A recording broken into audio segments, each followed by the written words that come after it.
जय हिंद, वंदे मातरम साथियों। कैसे हैं आप लोग? अच्छे ही होंगे। फिर से आपका स्वागत है हमारे channel self study with Kundan में।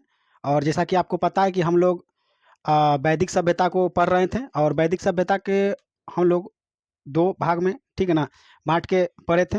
मतलब कि पढ़ना है, एक भाग हम लोगों ने पढ़ लिया ऋग्वैदिक काल या कहिए कि पूर्व वैदिक काल। और जस्ट पिछले क्लास में हमने बताया था कि नेक्स्ट जो वीडियो आएगा वो आएगा आपका उत्तर वैदिक काल का। तो आज हम लोग देखेंगे उत्तर वैदिक काल को, ठीक है ना। कि उत्तर वैदिक काल में जिस तरह से आप ऋग्वैदिक काल अगर पढ़े होंगे और आपको समझ में आया होगा ऋग्वैदिक काल यानी कि पूर्व वैदिक काल, तो आपको ऋग्वैदिक काल काफ़ी आसानी से और काफ़ी सरल तरीके से आपको समझ में आने वाला है। क्योंकि जिस तरह से हम लोग वहाँ पे सामाजिक व्यवस्था देखे थे, धार्मिक व्यवस्था देखे थे, राजनीतिक व्यवस्था देखे थे, ठीक है, आर्थिक व्यवस्था देखे थे, उसी तरह से कुछ यहाँ भी हम लोग देखेंगे, ठीक है। तो सबसे पहले अगर देखा जाए कि ऋग्वैदिक काल में, ठीक है, एक मिनट,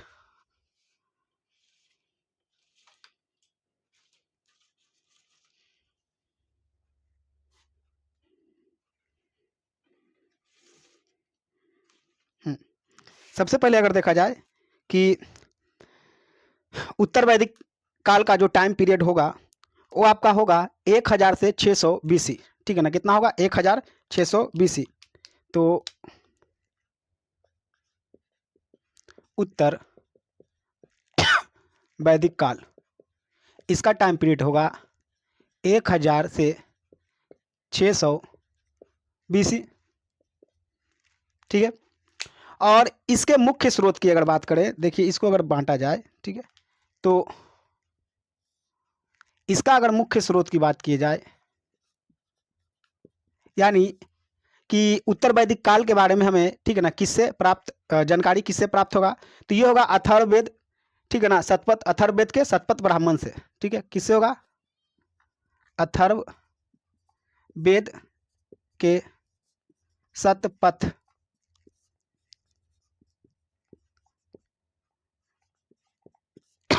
शतपथ ब्राह्मण से, अथर्ववेद के शतपथ ब्राह्मण से। और इसमें भी हम लोग इसका भौगोलिक स्थिति को देखेंगे और इसके भारत, इसके बाद देखिए कि भारत का यहाँ पे फिर विभाजन होता है, इसके भौगोलिक स्थिति को हम लोग देखेंगे।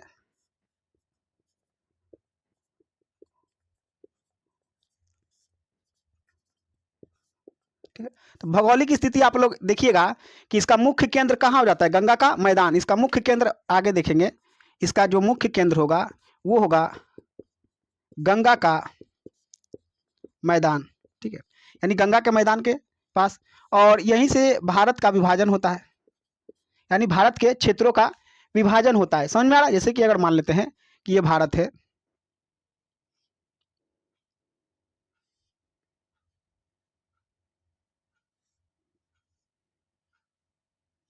ठीक है, तो यहाँ पे विभाजन होता है उत्तर भारत, ठीक है, उसके बाद मध्य भारत और ये दक्षिण भारत। उत्तर भारत, मध्य भारत और दक्षिण भारत, इस तरह से यहाँ पे विभाजन होता है। बात करें कि इसका, ठीक है ना, तो यहाँ पे देख सकते हैं, ठीक है ना, ये तो देख ही लिए। अब बात करें इसका कि सामाजिक स्थिति, तो समाज का स्थिति में देखिएगा कि इसमें स्त्रियों की स्थिति काफ़ी गिरावट आती है और बहुत सारे ऐसा अधिकार होता है जो हम लोग ऋग्वैदिक काल में स्त्रियों को लेकर देखे थे, वो यहाँ पे उसको नहीं दिया जाता है। और फिर राजनीति में देखिएगा कि जो शासन होता है वो निरंकुश हो जाता है, राजा पूरी तरह से एक तरह से कहिए आनुवांशिक हो जाता है, सभा एवं समिति की उतना जो महत्व होता है वो भी घट जाता है। आर्थिक महत्व में देखेंगे कि यहाँ पे भी बदलाव हो जाता है। जहाँ हम लोग देखे थे वहाँ पर कि पशुपालन प्राथमिक व्यवसाय था, तो यहाँ पे पुनः कृषि प्राथमिक व्यवसाय में आ जाता है, ठीक है। चलिए एक एक करके सिलसिले ढंग से इसको देखते हैं। अब देखिए यहाँ पे कि इसका मुख्य स्रोत यानी अथर्व के शतपथ ब्राह्मण से तो मिल जाता है। अब इसका देखिएगा कि जो केंद्र होता है वो कहाँ होता है? गंगा का मैदान, गंगा का मैदान होता है और 3 भाग में बंट जाता है, ठीक है। और इसमें क्या होता है कि देखिएगा कि गंगा के मैदान में ही वे पूर्व की ओर बढ़ते हैं, पूर्व की ओर बढ़ते हैं। यानी कि अगर देखा जाए, अगर भारत के, अगर अच्छे से आप देखिए भारत के मैप को अगर समझने का प्रयास कीजिए, ठीक है ना, तो भारत का जो मैप है तो चलिए हम एक बार बना दे रहे हैं आपके लिए, ठीक है ना। भारत का मैप यहाँ पे छोटा सा ही बनाएंगे, चलिए यहाँ पे बना देते हैं जी।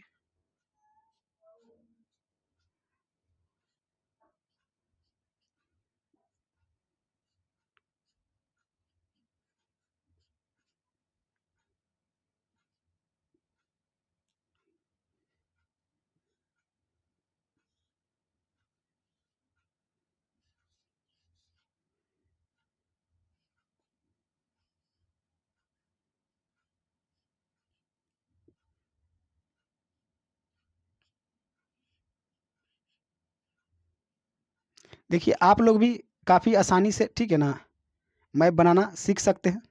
और इसमें हमने मैप बनाने से संबंधित भी वीडियो आपका, एक वीडियो आपका डाल दिया है कि भारत का मैप किस तरह से आप आसानी से बना सकते हैं, ठीक है। तो इसमें अगर देखा जाए कि ये आप इंडिया का मैप है, तो आपको बताए थे कि शुरुआत में जो आर्य आया था, तो आर्य मध्य एशिया से आया था। कहाँ से आया था? मध्य एशिया से। मैक्स मूलर का ये ऐसा कहना था। तो ये इस तरह से आया था, ठीक है ना। तो शुरुआत में जब ये आता है तो यहाँ गंगा, ये देखिए यहाँ से आपका ये गंगा अगर देखा जाए तो गंगा नदी इस तरह से आपका उत्तरा, यहाँ से इस तरह से होते हुए और ये इस तरह से बंगाल की खाड़ी में गिरती है। तो यहाँ पे आपका क्या है? यहाँ पे आपका बिहार है, यहाँ पे बिहार है, और बिहार में ही आपको क्या है? पटना है, यानी कि मगध। क्या? मगध। ठीक है। अब यहाँ से थोड़ा सा समझिए कि हुआ क्या कि आर्य आते हैं और इसका मुख्य केंद्र यहाँ पे क्या हो जाता है? यहाँ पे ये गंगा का जो मैदान है, ठीक है ना, ये वाला हिस्सा, ये गंगा का मैदान वाला हिस्सा, ठीक है ना, इसका मुख्य केंद्र। अब गंगा का मैदान क्यों है? क्योंकि देखिए आगे चल के बताएंगे कि इसका आर्थिक में, कि इसका जीवन जीने के लिए कृषि पे आधारित हो जाता है, ठीक है ना। जहाँ पशुपालन से कहाँ पे शिफ्ट हो जा रहा है? कृषि में प्राथमिक व्यवसाय। तो कृषि के लिए क्या चाहिए? तो कृषि के लिए ढेर सारा पानी चाहिए, और जहाँ तक कि जानवरों के लिए भी चाहिए। तो इन लोग को गंगा का मैदान बहुत अच्छा लगा। पानी की उपलब्धता, जलोढ़ मिट्टी, उपजाऊ मिट्टी, तो खेती करने के लिए पूरी तरह से अनुकूल था। तो ये लोग यहाँ पे आके स्टे करते हैं और फिर धीरे धीरे पूरब की ओर बढ़ते हैं। कहाँ बढ़ेंगे? पूरब की ओर, ठीक है ना। यहाँ से कहाँ बढ़ेंगे? ये बढ़ेंगे आपका पूर्व की ओर, ठीक है ना। और पूर्व की ओर बढ़कर कहाँ आ जाते हैं? यहाँ आ जाते हैं, ठीक है ना। और यहीं पे आपका साम्राज्य मगध साम्राज्य की स्थापना करते हैं, ठीक है। तो इस समय आपका टाइम पीरियड हो जाता है जब मगध साम्राज्य की स्थापना के समय लगभग 600 बीसी, ठीक है ना, यानी छठी शताब्दी, 600 बीसी। कहाँ देख सकते हैं किस तरह से आर्य आए और इधर की ओर बढ़ रहा है, ठीक है। उसके बाद फिर क्या होता है कि इसी उत्तर वैदिक काल में आपका भारत का विभाजन 3 भागों में होता है। भारत का विभाजन 3 भागों में होता है, ठीक है। तो इसको क्लियर करते हैं, 1 मिनट। हाँ, देखिएगा कि इसके बाद भारत का जो विभाजन है वो 3 भागों में होता है, ठीक है। तो ये समझ गए। चलिए इसी में हम बताएंगे कि भारत का विभाजन किस तरह से 3 में हुआ है। चलिए इसको हम थोड़ा सा साफ कर देते हैं।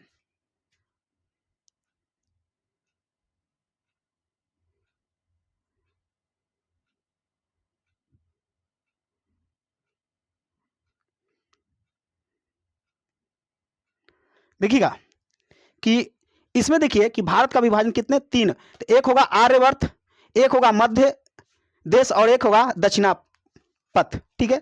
तो यहाँ पे देखिए ये जो हो गया, यानी कि ये हो जाएगा आर्यवर्त, जहाँ पे लगभग ये वाला हिस्सा, जहाँ पे लगभग क्या हो गया कि आर्य आके निवास किए। ये हो गया आपका ये वाला हिस्सा पूरा, ये कहलाया आर्यवर्त। क्या कहलाया? आर्यवर्त। यानी कि आर्यवर्त कौन सा हिस्सा कहलाया?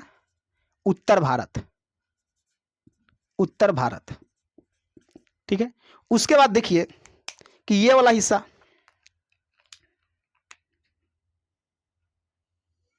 ये वाला हिस्सा आपका कहलाया क्या? मध्य देश, मध्य देश क्या कहलाया? मध्य देश, यानी कि क्या हो गया? ये मध्य भारत, मध्य भारत, ठीक है। और लास्ट में जो आपका ये जो दिख रहा है, ये हो गया आपका दक्षिणापथ। क्या कहलाया? दक्षिणापथ।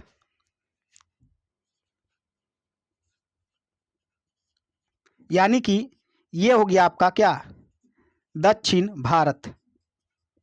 तो देख रहे हैं भारत का विभाजन हुआ, ठीक है ना, तीन खंडों में, उत्तर भारत, मध्य भारत और दक्षिण भारत, ठीक है ना। आर्य जहाँ पे जाके मुख्य रूप से निवास किए हैं तो उसको आर्यवर्त बोला गया, यानी उत्तर भारत में। उसके जस्ट नीचे आपका क्या हो जाएगा? मध्य भारत, और उसके नीचे आपका हो जाएगा, ठीक है ना, दक्षिणापथ, यानी कि दक्षिण भारत, ठीक है। चलिए अब इसके आगे बढ़ते हैं। इसके बाद देखिए, अब हम लोग देखेंगे कि इसका सामाजिक व्यवस्था, इसका क्या देखेंगे? ये तो इसका एक तरह से देखा जाए तो ये हम लोग देख रहे थे इसका क्या? भौगोलिक स्थिति। ये क्या देखें हम लोग? इसका भौगोलिक स्थिति को देखें, भौगोलिक स्थिति, ठीक है। देख सकते हैं, क्या देखें? इसका भौगोलिक स्थिति को देखें, ये अभी देख लिए। चलिए अब हम लोग बढ़ेंगे इसके सामाजिक, ठीक है ना, व्यवस्था की ओर, कि समाज किस तरह से परिवर्तन हुआ, समाज में क्या क्या और बदलाव हुआ, व्यवस्था किस तरह के था, क्या वे उत्तर भारत ऋग्वैदिक काल की तरह ही था, या इसमें भी, ठीक है ना, चेंजेज हुए? तो देखते हैं, चलिए बोर्ड पे बने रहिए। और ये जैसे ही खत्म होगा, आप इसके लिए एक, ठीक है ना, आपका एमसीक्यूज प्रश्न आपको टेस्ट के तौर पे करा दिया जाएगा। आप देख लीजिएगा कि कितना प्रश्न आपका सही हो रहा है, ठीक है। चलिए देखते हैं। तो अब हम लोग देखेंगे क्या? सामाजिक व्यवस्था, इसके सामाजिक व्यवस्था।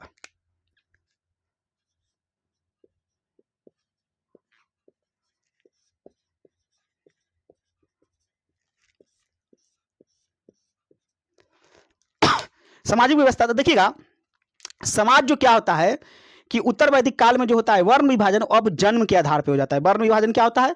जन्म के आधार पे।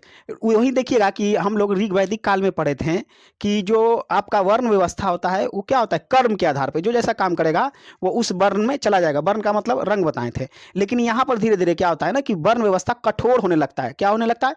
कठोर होने लगता है। और यहाँ पे वर्ण व्यवस्था, वर्ण व्यवस्था यानी कि वर्ण जो हो जाता है वो क्या होता है? जन्म आधारित हो जाता है। क्या हो जाता है? जन्म आधारित हो जाता है। यानी कि वर्ण व्यवस्था क्या हो जाता है यहाँ पे?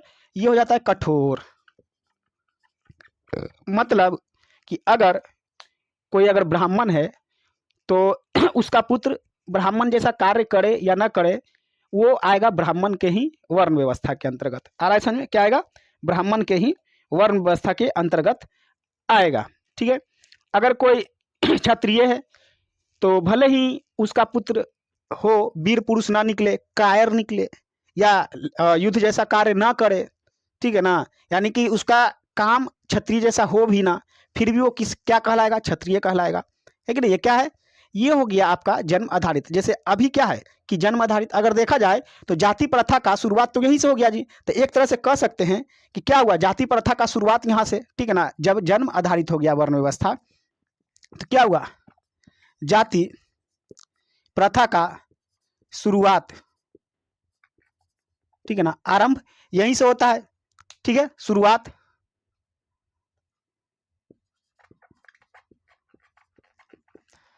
जो अभी भी हम लोग देख रहे हैं, ठीक है। अगर किसी घर में अगर, ठीक है, अगर देखिए कि अगर कोई जात से लोहार है तो भले ही उसको पैसा हो जाए बहुत और वो जेवर का दुकान खोल दे, यानी कि सुनार का काम करने, फिर भी लोग उसको लोहार ही कहेगा। आ रहा है समझ में?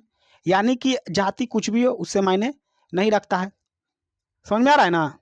यानी कि काम, सॉरी, मायने काम नहीं रखता है, ठीक है। जन्म आधारित हो गया। आप जो जिस कुल में जन्म लेगा, जिस जाति में जन्म लेगा, वो उसी जाति का कहलाएगा, चाहे काम कुछ भी करे। समझ में आ रहा है कि नहीं? उसके बाद देखिएगा कि यहाँ पे इसमें देखिएगा कि ब्राह्मण अत्यधिक शक्तिशाली हो जाता है। ब्राह्मण क्या हो जाता है? अति अधिक शक्तिशाली। ब्राह्मण शक्तिशाली, शक्तिशाली, ठीक है। शक्तिशाली कहने का मतलब हो गया कि अब ब्राह्मण का लोग काफी बातों पे विश्वास करेंगे, ठीक है ना। धर्म का एक तरह से कह सकते हैं, जो भी कहेगा लोग उसको पूरी तरह से फॉलो करेंगे। तो यहाँ क्या होगा, शक्तिशाली हो जाएगा। और शूद्रों की स्थिति बेहद खराब होगी। शूद्रों की स्थिति क्या होगी, बेहद खराब होगी। शूद्र की स्थिति खराब हो जाएगी बेहद, ठीक है ना। लोग उससे काफी छुआछूत करने लगेंगे, समझ में आ रहा है ना। उसके बाद देखिएगा कि अब आखिर क्यों खराब हुआ शूद्रों की स्थिति। तो देखिए, ये लोग इसको वेद पढ़ने पे मनाही कर देगा, यानी वेद नहीं पढ़ना है, ठीक है ना। यज्ञ और ना ही यज्ञ करने का अधिकार, ना ही यज्ञ करने का अधिकार, यानी इसको शूद्र को किसी प्रकार का कोई अधिकार नहीं, खास करके धार्मिक रूप से, धार्मिक कर्म कांडों में कोई अधिकार नहीं, ठीक है। वेद नहीं पढ़ सकता है, आरक्षण में वेद नहीं पढ़ सकता है या सुन भी नहीं सकता। पहले तो वेद मौखिक ही था, ठीक है ना, वेद मतलब लिखित नहीं था, तो उसको आप सुन नहीं सकते हैं। यानी कि ये सिर्फ करेगा तो कौन करेगा, ये ब्राह्मण ही करेगा। आरक्षण में ये ब्राह्मण ही करेगा। जैसे कुछ दिन पहले एक न्यूज भी आप लोग आया था कि कोई यादव समुदाय के थे जो कथावाचक थे, मतलब कि ज्ञान उनके पास था, ठीक है ना, उस चीज़ के बारे में पता था उनको, तो कथा कर रहे थे। तो उनको लोगों ने, ठीक है ना, वहाँ के कुछ धार्मिक लोगों ने क्या किया, उनका, ठीक है, विरोध करना अच्छी बात है, लेकिन उनका समझिए एक तरह से काफ़ी अपमानित किया गया। बहुत उनके साथ वैसा नहीं होना चाहिए था जो हुआ। इससे साफ पता चलता है कि क्या है, जो आज है वर्ण व्यवस्था वो जन्म आधारित है, समझ आ रहा है ना, कार्य आधारित नहीं है। यानी ई लोग अगर देखा जाए तो शुरुआत से अपने आप को ही आरक्षण घोषित कर दिया। आज लोग आरक्षण आरक्षण चिल्लाते हैं, तो ये लोग तो पहले ही से आरक्षण लेके बैठे है कि अगर ये काम करना है तो हम ही करेंगे। समझ में आ रहा है कि नहीं।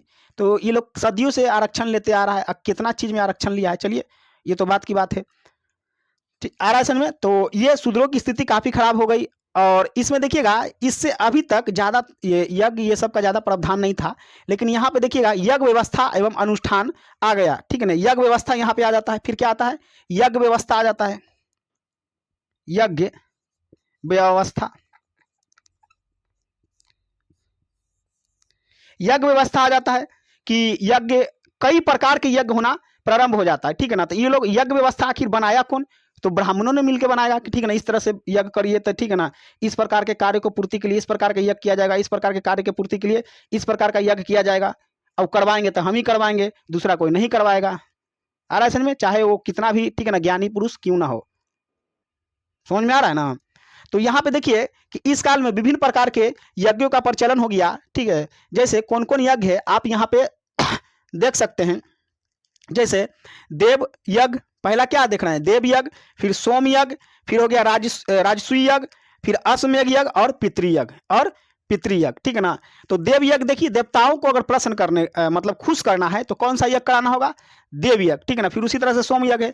राजसूय यज्ञ जो है, ये जो है आप देख सकते हैं कि ये जो है कि अगर कोई राजा अपना राज्य अभिषेक कराता है तो उस समय ये, ठीक है ना, ये वाला यज्ञ कराया जाता है, ठीक है ना, राज्य अभिषेक के समय।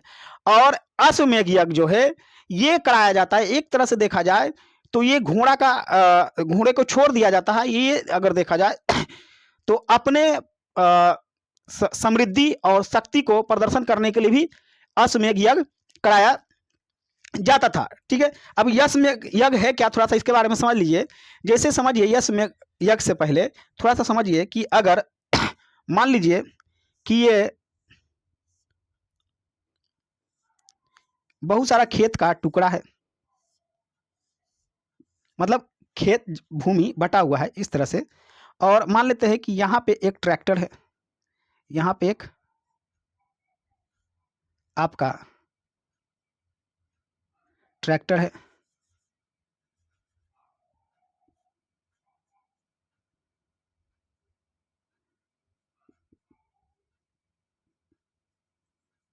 यहाँ पे एक ट्रैक्टर है खेत में जाने के लिए।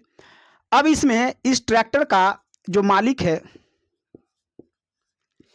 इसने इस पे एक झंडा लगा दिया है, यानी अपना सिंबल आ रहा समझ में। और उसमें इसने लिखा कि ये ट्रैक्टर जहां जहां जिस जिस के खेत में हिलेगा वो खेत मेरा। समझ में आ रहा है, वो क्या हो जाएगा, खेत मेरा।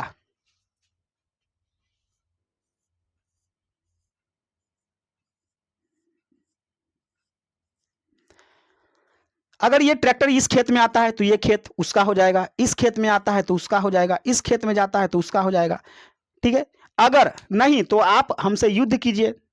अगर इस ट्रैक्टर को अगर कोई बांध के रख लेगा तो फिर युद्ध होगा। जो युद्ध में जीता, ठीक है ना, वो उसका। अगर मान लीजिए ये भूमि वाला अगर जीत जाएगा तो ट्रैक्टरवा भी उसका और जमीन उसका का उसका रह जाएगा। अब फिर अगर ये जीत गया ट्रैक्टर वाला तो भाई जमीन तो उसका है ही। कितना तो डर के मारे ऐसा करता भी नहीं था। अब आइए थोड़ा इस पे घोड़ा पे। तो अगर मान लीजिए कोई शक्तिशाली अगर शासक है तो वो इस तरह से घोड़ा को छोड़ देता था, उसके साथ बहुत सारा सिपाही भी रहते थे, ठीक है। तो इससे होता था क्या कि बहुत सारा जो छोटे मोटे राजा थे वो तो अ, उसके अधीन आ जाते थे, ठीक है, कि युद्ध में जीत नहीं पाएंगे इसलिए अधीन आ जाते थे। कुछ लोग संघर्ष करते थे, युद्ध लड़ते थे घोड़ा को बांधने पर।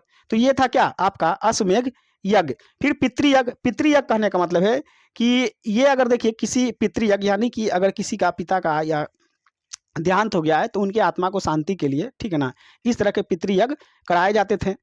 तो यहाँ से अगर देखिएगा कि ब्राह्मणों का मुख्य जो है, ठीक है ना, आजीविका का, ये ब्राह्मणों का मुख्य आजीविका का साधन क्या हो जाता है, यज्ञ हो जाता है। यज्ञ इसका मुख्य क्या हो गया, आजीविका का साधन, क्योंकि यज्ञ बहुत प्रकार के होने लगे, ठीक है ना। यज्ञ कराया जा रहा है और अपना, ठीक है ना, ये हो रहा है। तो ये हो जाएगा सामाजिक स्थिति में। अब हम लोग देखेंगे कि इसमें महिलाओं की स्थिति क्या थी, ठीक है ना। महिलाओं की स्थिति, तो महिलाओं की स्थिति पूर्णतः अब खराब होते जाएगी। आ रहा है समझ में, क्योंकि यहाँ पे जो लोग वेद लिखेंगे, पुराण लिखेंगे, उसमें महिलाओं को ज़्यादा वरीयता नहीं दी जाएगी। तो ये कम से देखा जाए तो आगे तक महिलाओं की स्थिति के लिए जिम्मेदार होता है। यानी अब महिलाओं की स्थिति फ्यूचर यानी भविष्य तक इसमें गिरावट करने का प्रयास किया गया या मान लीजिए हो गया। तो इसमें देखिएगा उत्तर वैदिक काल में महिलाओं को जो है ऋग्वेद की तुलना में क्या हुआगा, स्थिति में गिरावट आएगा। स्थिति में क्या आएगा, गिरावट आएगा। इसमें देखिए कि जैसे उसमें हम लोग पढ़े थे कि महिलाओं को संपत्ति में अधिकार दिया जाता था, तो यहाँ पे महिलाओं को अब संपत्ति में अधिकार नहीं दिया जाएगा, उसको वंचित किया जाएगा। इसमें उपनयन संस्कार भी अब क्या हो जाएगा, वंचित किया जाएगा। उपनयन संस्कार से ही वंचित कर दिया जाएगा। उपनयन संस्कार बताए थे कि जब महिला प्रथम बार शिक्षा ग्रहण करती है तो उस समय के एक संस्कार होते हैं जैसे 16 संस्कार, उसमें ये शामिल है उपनयन संस्कार, ये भी उस पर प्रतिबंध कर दिया गया। और ऐसे में उसका देखिएगा कि ऋग्वेद के ऐतरेय ब्राह्मण में महिलाओं को कष्ट का कारण बताया गया। बताइए ऋग्वेद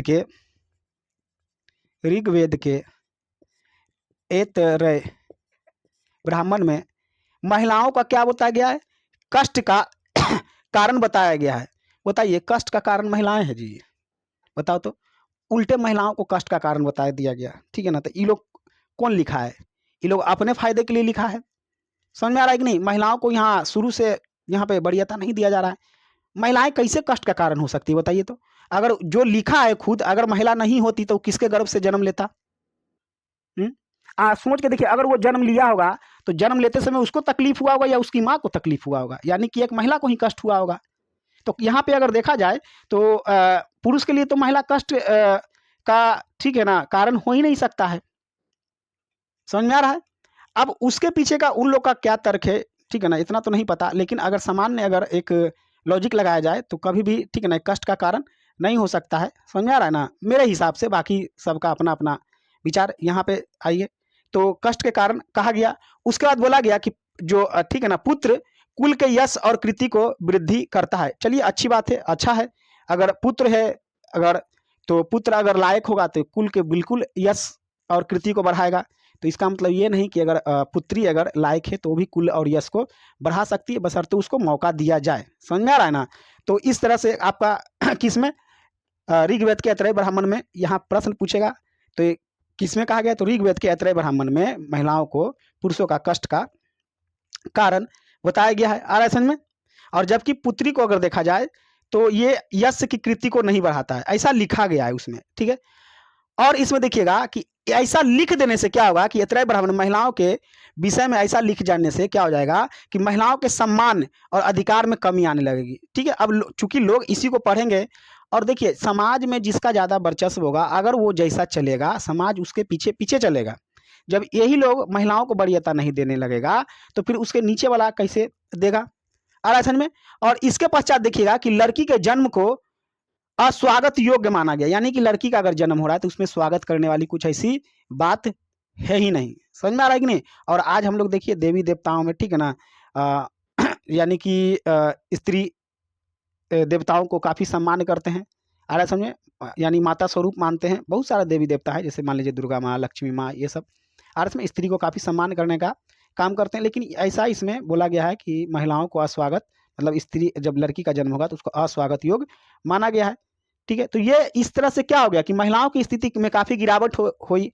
लेकिन इसके बावजूद भी कुछ महिलाएं जो है, ठीक है ना, फिर भी संघर्ष करेगी और विदुषी होगी। विदुषी कहने का मतलब है वो विद्या ग्रहण करेगी, विद्वान महिलाएं। तो विद्वान महिलाएं देखिएगा कि कुछ इस प्रकार से है। विद्वान महिलाएं आपको गार्गी, ठीक है ना, गार्गी, गंधर्वा, अघ्रिता और मैत्रेयी। कौन कौन होगा आपका, ठीक है ना? देखिए, गार्गी, गंधर्वा, ग्रहिता और मैत्रेयी, ये क्या थी? विदुषी महिलाएं थी। ठीक है ना, क्या थी? विदुषी यानी विद्वान महिलाएं थी। उसका बाद देखिएगा कि उत्तर वैदिक काल में कुछ नवीन सामाजिक अवधारणाएं का भी उदय हुआ। ठीक है ना, कुछ नवीन अवधारणाओं का भी उदय हुआ। ठीक है, नवीन अवधारणा, नवीन अवधारणाओं का उदय होता है। जैसे देखिएगा कि नवीन अवधारणाओं के उदय में एक होगा आश्रम व्यवस्था, एक होगा संस्कार व्यवस्था और एक होगा पुरुषार्थ। ठीक है ना, क्या क्या? आश्रम व्यवस्था,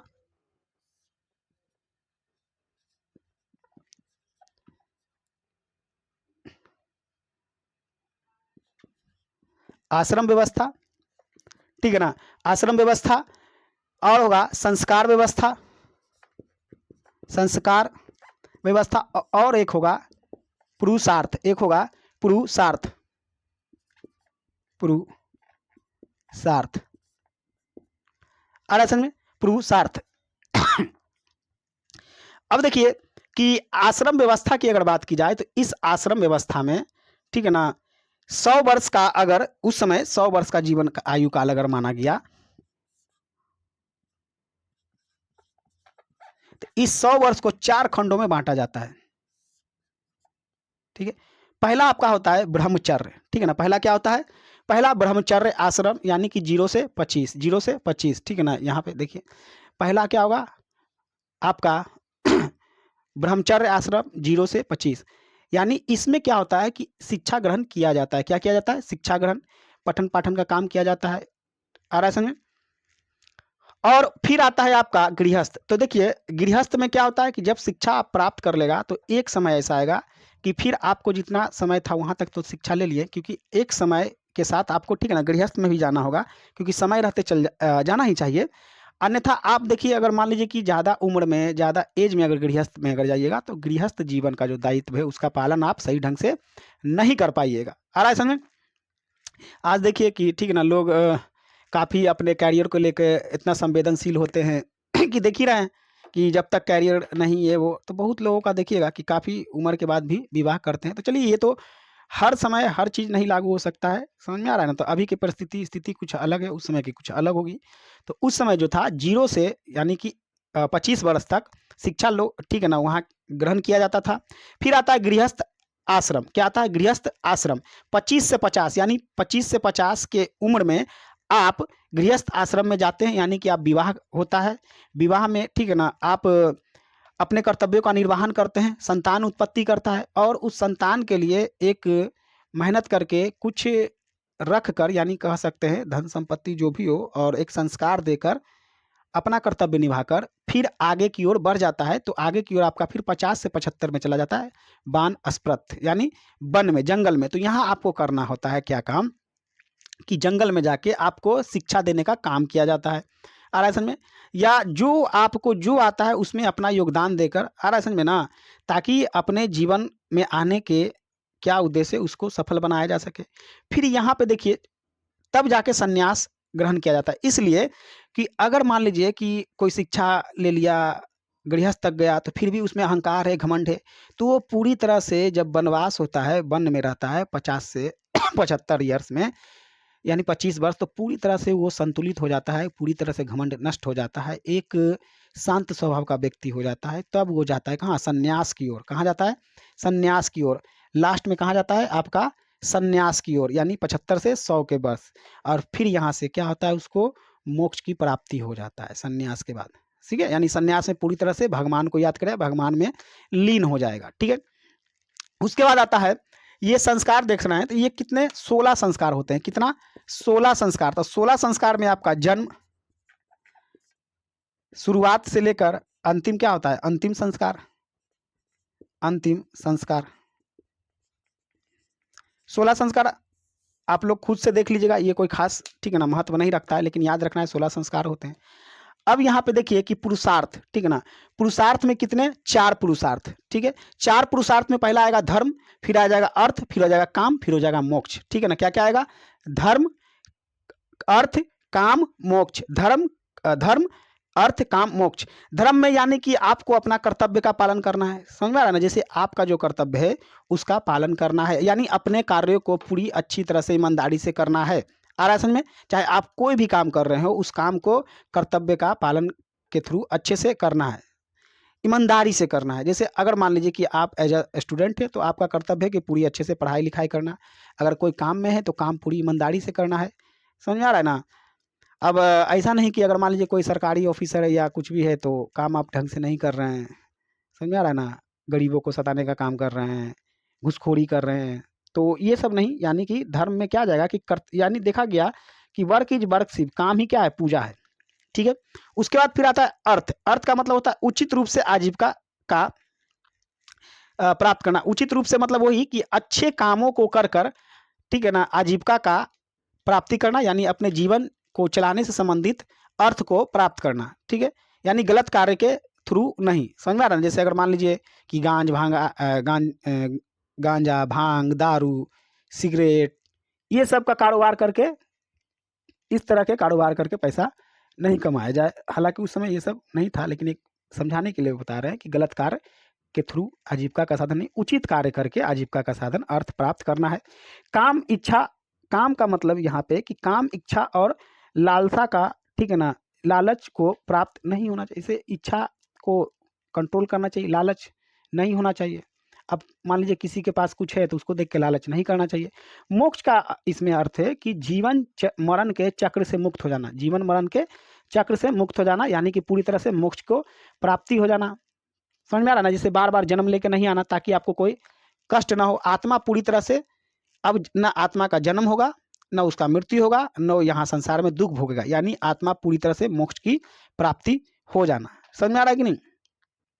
तो ये था इसका क्या? सामाजिक व्यवस्था। अब आते हैं इसके राजनीतिक व्यवस्था पे, ठीक है ना। इसके राजनीतिक व्यवस्था पे आते हैं।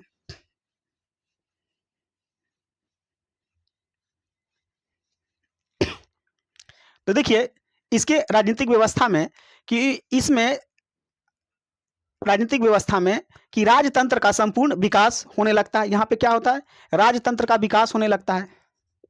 राजतंत्र का विकास, राजतंत्र का विकास कहने का मतलब है कि अब राजा वंशानुगत होगा, यानी राजा का बेटा ही राजा बन रहा है। तो एक तरह से कैसा तंत्र आ गया? यानी राजा का तंत्र आ गया, समझ में आ रहा है? यानी राजाओं का ही सब कुछ चलेगा। तो ये क्या हो गया? राजतंत्र का एक तरह से विकास होने लगा। राजा क्या हुआ? अनुवांशिक और शक्तिशाली हो गया। राजा क्या हो गया? अनुवांशिक हो गया। राजा क्या हो गया? अनुवांशिक और शक्तिशाली हो गया। अनुवांशिक का मतलब कि अब उसका पुत्र ही बनेगा। अब देखिए इससे पहले ऋग्वैदिक काल में हम लोग सभा और समिति पढ़े थे, ठीक है ना, यानी परिषद पढ़े थे, जो राजा को क्या करता है? नियुक्ति करने का काम करता है। तो अब सभा और समिति का पूरी तरह से क्या हो जाएगा? कार्य समाप्त, पूरी तरह से उस सभा समिति खत्म हो जाएगा, क्योंकि राजा को अब चुनने वाला बात ही नहीं। राजा ऑटोमेटिक चुना हुआ है कि राजा के बाद उसका पुत्र ही डिसाइड है कि राजा बनेगा। असल में उसके बाद देखिए राजा जो होगा, राजत्व सिद्धांत इस पे आएगा। क्या आएगा? राजत्व सिद्धांत, यानी दैवीय सिद्धांत कह सकते हैं, शुरू हो जाता है। यानी राजा को देखा जाए तो राजा अपने आप को, खुद को ईश्वर का प्रतिनिधि कहने लगा। यानी कि अगर इस धरती पर अगर कोई ईश्वर है तो हम ही हैं, और ईश्वर के बाद अगर कोई दूसरा शक्तिशाली है तो हम ही है, यानी ईश्वर का प्रतिनिधि के तौर पे काम करने लगा। इसको राजत्व सिद्धांत कहते हैं। ये अब देखिएगा आगे तक इसको देखिएगा चलता रहता है। इसमें देखिएगा बहुत सारे शासक आगे चल के इतिहास में, ठीक है ना, सजदा, पैबोस, इस तरह के सिद्धांत लाते हैं कि राजा को चूमना, पैर को उसके सामने सर झुकाना, राजा के हमेशा निगाहें नीचे करके रहना। तो ये सब क्या है? एक तरह से राजत्व सिद्धांत का ही प्रमाण है। आ रहा है समझ में? इसमें देखिएगा फिर राजत्व के दायित्व ऋग्वेद के ऐतरेय ब्राह्मण में लिखा गया है कि ये जो राजा का जो है आपका राजत्व सिद्धांत, ये क्या है, ऋग्वेद के ऐतरेय ब्राह्मण में इसके बारे में लिखा गया है। और इसी में देखिएगा कि जो इसका राजनीतिक परिषदों में अपनी शक्ति खो दी, ये तो बता ही दिए कि राजनीतिक परिस्थिति अपना शक्ति खो देगा। इसमें देखिएगा राज व्यवस्था 4 प्रकार के था, ठीक है ना, कितने, लगभग 4 से 5 प्रकार के था। आ रहा है समझ में? चलिए आगे बढ़ते हैं। अब है कि उत्तर वैदिक काल में भी अगर देखा जाए तो राजा की सहायता के लिए मंत्री परिषद हो गए, और इसमें कितना, 12 मंत्री थे, यानी कि 12 रत्नी थे। अब कौन कौन थे यहाँ पे आप देख सकते हैं, कुछ आपको ऋग्वैदिक काल से ही मिल जाएगा सेम, और कुछ इसमें चेंज होगा, परिवर्तन होगा, ठीक है। तो इसमें देखिए कि इसमें पहला है कि पुजारी, यानी कि पुजारी, समझ में आ रहा है ना, पुजारी आ जाएगा जैसे कि प्रधानमंत्री का काम करेगा। इसमें आ जाएगा आपका, एक हो जाएगा रानी, यानी कि ये महिषी हो जाएगा। फिर है युवराज, यानी युवराज कौन होगा, राजा का उत्तराधिकारी। सूत बताए थे जो रथ चलाने वाला होगा। सेनानी पिछले ही बताए थे क्या, सेना का जो प्रमुख होगा। इसमें भाग दुगध होगा, यानी कि ये राजस्व मंत्री हो जाएगा। क्या हो जाएगा, राजस्व मंत्री। भाग दुभग जो राजस्व को देख रेख करेगा। फिर आपका दूत हो जाएगा, दूत जिसको कहे एक तरह से मैसेंजर, जो एक खबर को दूसरे खबर पहुंचाने का काम करेगा राजा के लिए, ठीक है ना। इसके बाद आता है आपका क्या, दशराग युद्ध, ठीक है ना। क्या आता है, दशराग युद्ध। देखिएगा कि दशराग युद्ध, तो इसमें 10 राजाओं का युद्ध होता है। दशराग युद्ध, ठीक है।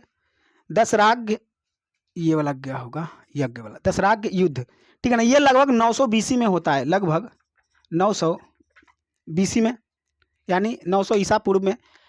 इसमें देखिए क्या होता है कि रावी नदी के तट पर, ठीक है ना, कहां, रावी नदी के तट पर,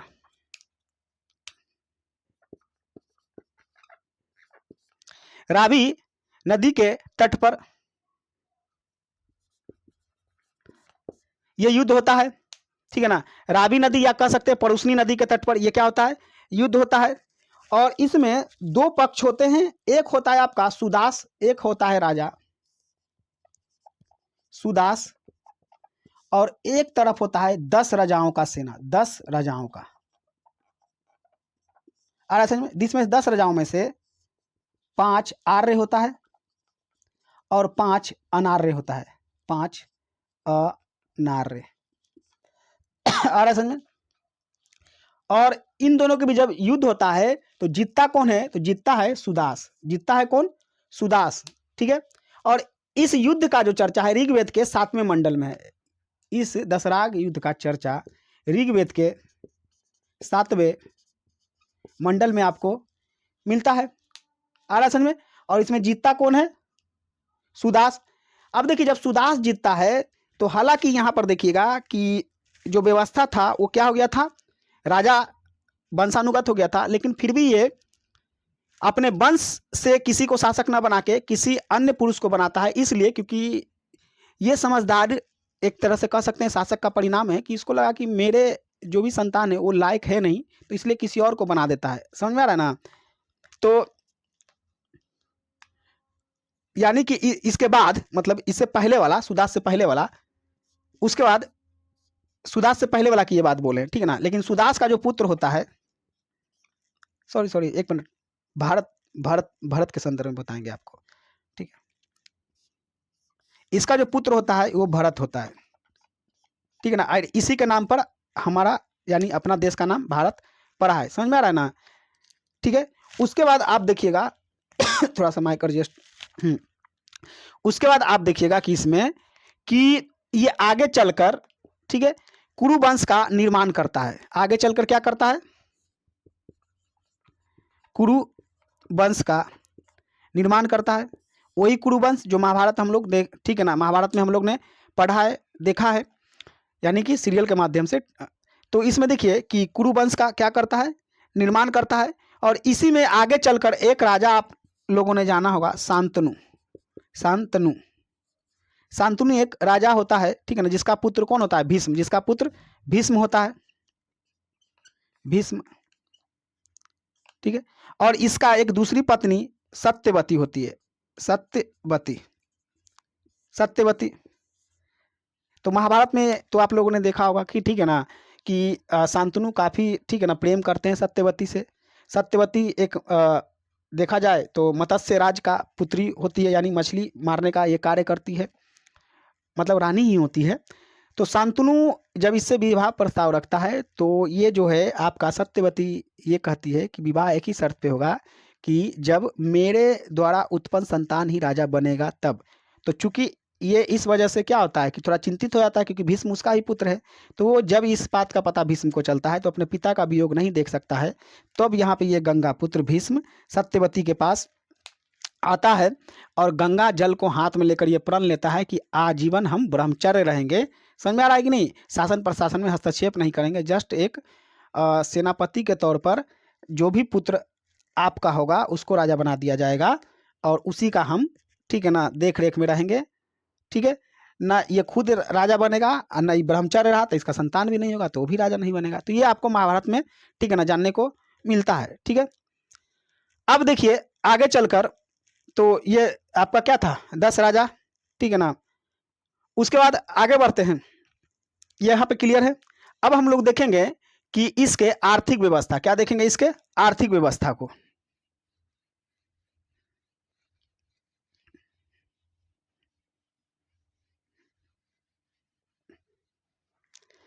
देखिए इसके आर्थिक व्यवस्था में ठीक है ना हम लोग देखेंगे कि इसका अभी बताए थे शुरुआत में कि इसका मुख्य जो व्यवसाय हो जाता है वो क्या हो जाता है, कृषि हो जाता है। मुख्य व्यवसाय क्या हो जाता है, कृषि हो जाता है। और द्वितीयक हो जाता है आपका व्यवसाय, ठीक है ना। मुख्य आपका आजीविका का साधन क्या हो जाता है, कृषि। उसके बाद दूसरा हो जाता है व्यवसाय यानी कि व्यापार और उद्योग। ये सब क्या होता है लेकिन थोड़ा सा सीमित होता है।